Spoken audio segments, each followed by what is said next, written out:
ಬರೀ ಗೌರ್ಮೆಂಟ್ ಅಷ್ಟೇ, ಗೌರ್ಮೆಂಟು ಅಲ್ವಾ? ನಾವು ಅದ್ರ ಬಗ್ಗೆನೇ ಸಿನಿಮಾ ತೆಗ್ದಿರೋದು. ಎಲ್ಲರೂ ಓಟ್ ಹಾಕ್ತೀವಿ ಸರ್, 18 ವರ್ಷ ಆದಮೇಲೆ ಎಲ್ಲರೂ ಓಟ್ ಹಾಕಕ್ಕೆ ಸ್ಟಾರ್ಟ್ ಮಾಡ್ತೀವಿ.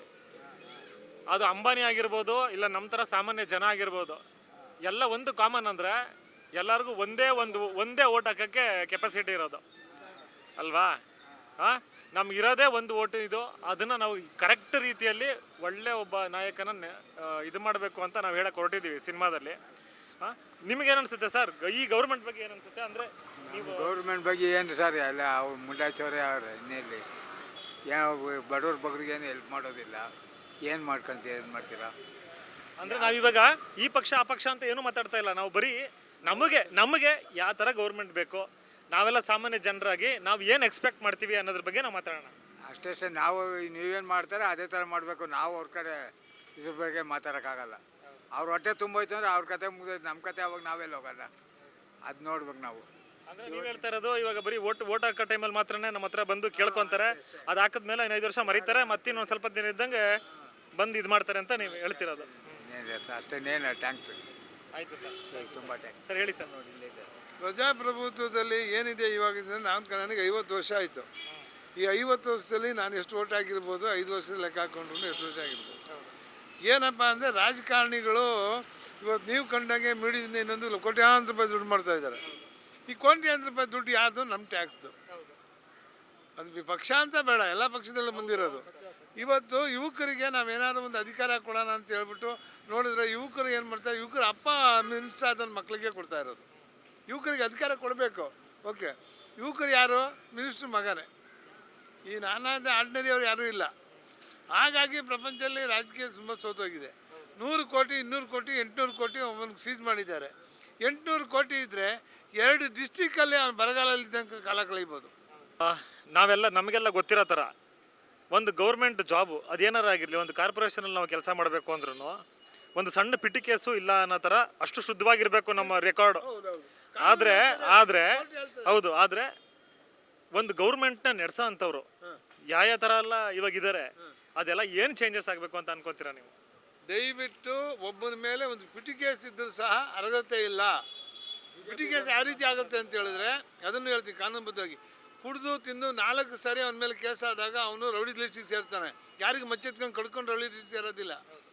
ಅಂಥಲ್ಲಿಂದ ರಾಜಕಾರಿ ಮಕ್ಕಳು ಇವರೆಲ್ಲ ಕೊಳ್ಳೆ ಹೊಡೆದು ಜೈಲಿಗೆ ಹೋಗಿ ಬಂದ್ಬಿಟ್ಟು ಮತ್ತೆ ಅದೇ ವಿಧಾನಸೌಧ ಮೆಟ್ಲುತ್ತಾ ಇದ್ದಾರೆ. ಇವಾಗ ನಾವು ಏನೋ ಒಂದು ದುಡಿದ್ಬಿಡ್ತೀವಿ, ಎಲ್ಲಿಂದನೋ ಒಂದಿಷ್ಟು ದುಡ್ಡು ಬಂತು, ಏನೋ ದುಡಿದ್ವಿ, ಅವತ್ತೇನೋ ನಮ್ಮ ಅದೃಷ್ಟ ಚೆನ್ನಾಗಿತ್ತನೋ ಯಾವುದ್ರಿಂದ ಒಂದಿಷ್ಟು ದುಡ್ಡು ಬರ್ತೀವಿ, ಬ್ಯಾಂಕಲ್ಲಿ ಇಡ್ತೀವಿ, ಅದಕ್ಕೆಲ್ಲ ನಾವು ಟ್ಯಾಕ್ಸ್ ಕಟ್ತೀವಿ. ಅದೇ ನಮ್ಮ ಬ್ಯಾಂಕೆಲ್ಲ ಖಾಲಿಯಾಗಿ ನಮ್ಮ ಜೋಬೆಲ್ಲ ಖಾಲಿ ಆದಮೇಲೆ ನಮ್ಗೆ ಯಾರು ಸಹಾಯ ಮಾಡ್ತಾರೆ? ಯಾರೂ ಇಲ್ಲ. ಒಂದಾಯ್ತಾ? ಆಮೇಲೆ ಟ್ಯಾಕ್ಸು.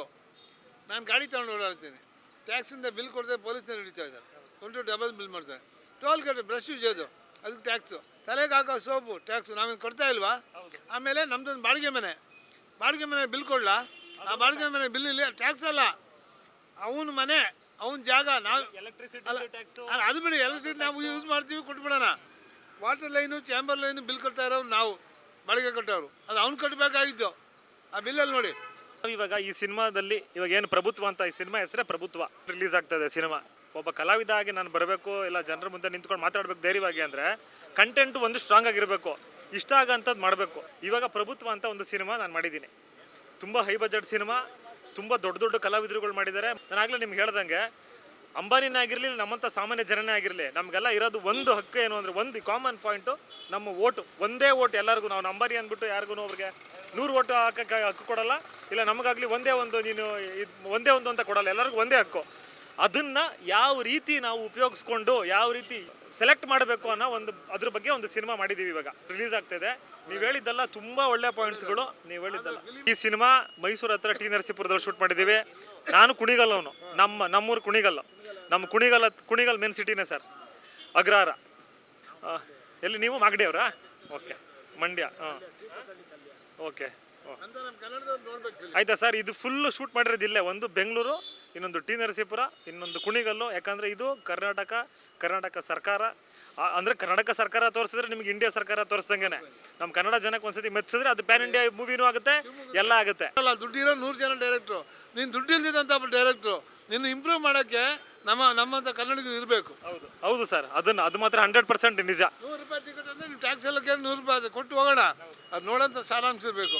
ಅವಳು ಯಾರೋ ಕರ್ಕೊಂಬಂದು ಅಮೇರಿಕದಿಂದ ಅವಳು ಡ್ಯಾನ್ಸ್ ಮಾಡಿ ಅವಳಿಗೆ ಭಾಷೆ ಬರೋಲ್ಲ, ಇವರೆಲ್ಲ ಸೈಡಿಂಗ್ ಕೊಟ್ಬಿಟ್ಟಲ್ಲ. ನಮ್ಮ ಕನ್ನಡದಲ್ಲಿ ಮನೆ ಮಲೆನಾಡಲ್ಲಿ ಮೇಕಪ್ ಇಲ್ದಿದ್ದೆ ಅಂದರೆ ಅದೇ ಸೇಮ್ ಕಲರ್ ಹುಡುಗಿನ ಎಷ್ಟು ಜನ ಬೇಕು, ಅದು ಶೂಟಿಂಗ್ ಬರಲ್ಲ ಅವರು. ಸರ್ ನಾನು ಮಲೆನಾಡಿನ ಅಳಿಯ ಸರ್. ಎಲ್ಲಿ? ಸಾಗರ. ಸಾಗರದಲ್ಲಿ ಎಲ್ಲಿ?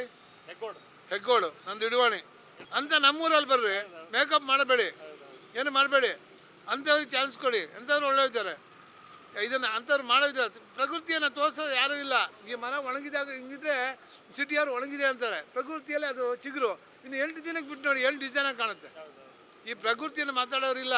ತಾತ್ಕಾಲಕ್ಕೆ ಬಿಳಿ ಪೆಂಟಿ ಬಿಳಿ ಶರ್ಟ್ನವ್ರಿಗೆ ಮಾತಾಡೋರು ಜಾಸ್ತಿ.